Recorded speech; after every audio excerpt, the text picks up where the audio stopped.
Ya, selamat pagi Bapak Ibu sekalian yang saya cintai. Assalamualaikum warahmatullahi wabarakatuh. Pada kesempatan ini kita ingin melanjutkan pembahasan tentang topik manajemen strategik atau strategic management. Pada hari ini kita khusus membahas tentang tema atau topik berpikir strategik. Dalam bahasa ilmiah sering disebut dengan istilah strategic thinking. Pertama yang akan kita bahas adalah pengertian daripada strategic thinking. Apa yang disebut strategic thinking atau apa yang dimaksud dengan berpikir strategis?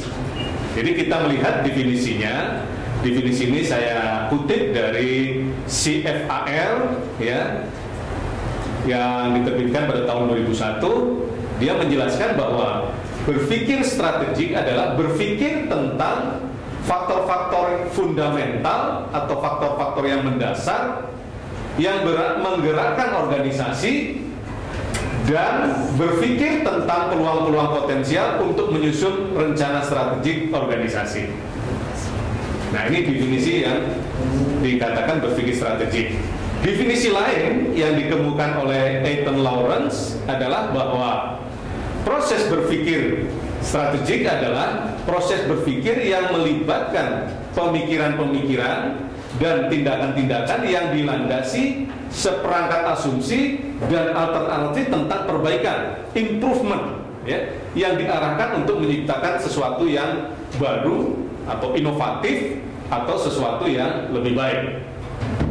Nah, untuk bisa melakukan pola berpikir strategis, maka beberapa hal yang harus diperhatikan adalah pertama yaitu apa kompetensi atau skill, ya, competence or skill yang dimiliki oleh organisasi. Nah, ini yang paling penting, ya. Jadi kita tidak mungkin atau tidak sebaiknya berpikir tentang hal yang strategis di luar kompetensi dan keterampilan yang dimiliki organisasi. Ya. Yang kedua adalah produk dan jasa yang ditawarkan organisasi ke pasar. Jadi bidang usaha kita ini apa? Nah, bidang usaha kita inilah yang membatasi lingkup dari berpikir strategis yang kita lakukan. Ya. Di samping itu juga kita harus memperhatikan faktor lingkungan strategis yang mempengaruhi organisasi. Seperti misalnya kalau kita lihat contohnya seperti Universitas Pakuan ini, lingkungan strategisnya adalah lingkungan di luar pagar kita. Di situ ada tukang fotokopi, usaha fotokopi, usaha makanan, usaha jasa lain yang berkaitan dan mendukung kegiatan usaha organisasi. Ya. Hal lain yang membatasi pola berpikir strategis adalah pasar yang kita tuju. Ya. Pasar yang kita tuju tuh siapa pasar kita? Pelanggan kita itu siapa? Ya. Kemudian pesaing-pesaing kita siapa? Dan substitusi kita siapa? Substitusi adalah produk pengganti dari produk yang kita miliki atau yang dimiliki organisasi. Ya. Nah, misalnya sebagai contoh, kalau kita berbicara tentang produk kuliah, misalnya kuliah dalam bentuk tatap muka, itu substitusinya adalah misalnya pendidikan jarak jauh seperti yang saat ini kita peragakan. Ya. Kemudian berpikir strategis juga harus memperhatikan pemasok-pemasok yang mendukung dan yang bisa diajak bekerja sama dengan organisasi kita. Nah, ada suatu pendekatan yang dikembangkan oleh Leica, ya. Dia mencoba mengidentifikasi elemen-elemen dari berpikir strategis itu apa saja. Ya. Dia mengidentifikasi ada 5 elemen pokok. Yang pertama adalah sistem perspektif, kemudian intent fokus, kemudian intelligent opportunism, thinking in time, dan hipotesis driven. Apa masing-masing pengertian itu? Kita lihat di sini. Satu persatu kita bahas, ya. Jadi sistem perspektif yaitu berpikir dengan menggunakan sistem. ya, atau dalam bahasa yang lebih singkat berpikir sistem, yaitu melihat hubungan antar elemen dalam suatu sistem dari berbagai sudut pandang dan memahami antara jenjang-jenjang strategi dan faktor-faktor lingkungan. Nah, secara horizontal kita harus memahami hubungan intern, hubungan internal dalam organisasi, dan hubungan eksternal dengan pemasok, pembeli, dan pihak-pihak lain yang berkepentingan dengan organisasi kita. Aspek kedua terpenting dalam elemen strategic thinking adalah intelligent opportunism. Artinya orang yang berpikir strategis harus memiliki wawasan cerdas. Wawasan cerdas itu dalam arti dia berusaha mencari masukan-masukan, mencari informasi-informasi dari luar untuk melengkapi pola berpikir yang akan dilakukan, sehingga dia terlihat akan menjadi karyawan atau menjadi individu yang inovatif dan tidak semata-mata berorientasi top down. Artinya tidak hanya berorientasi menunggu perintah atasan atau bersifat pasif. Elemen lain yang penting di dalam berpikir strategis adalah berpikir dengan kurun waktu atau dengan tenggang waktu, ya.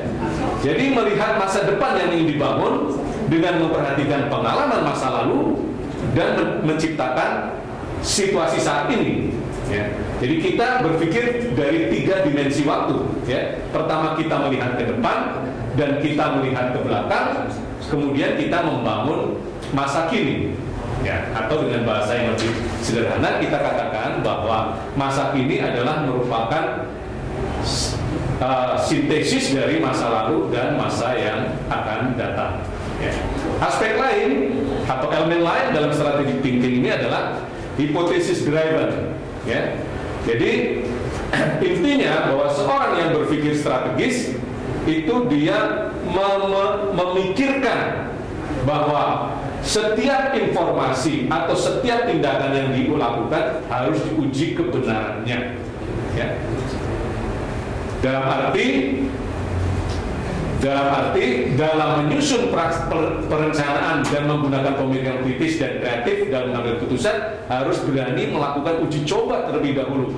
Harus dibuktikan terlebih dahulu apakah hipotesis atau rencana tindakannya itu memang sudah tepat.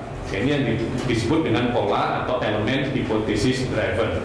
Intent fokus jadi lebih kepada bagaimana seseorang itu memfokuskan dorongan atau niatnya, arah yang akan diambil secara terfokus sehingga energinya akan lebih efisien digunakan.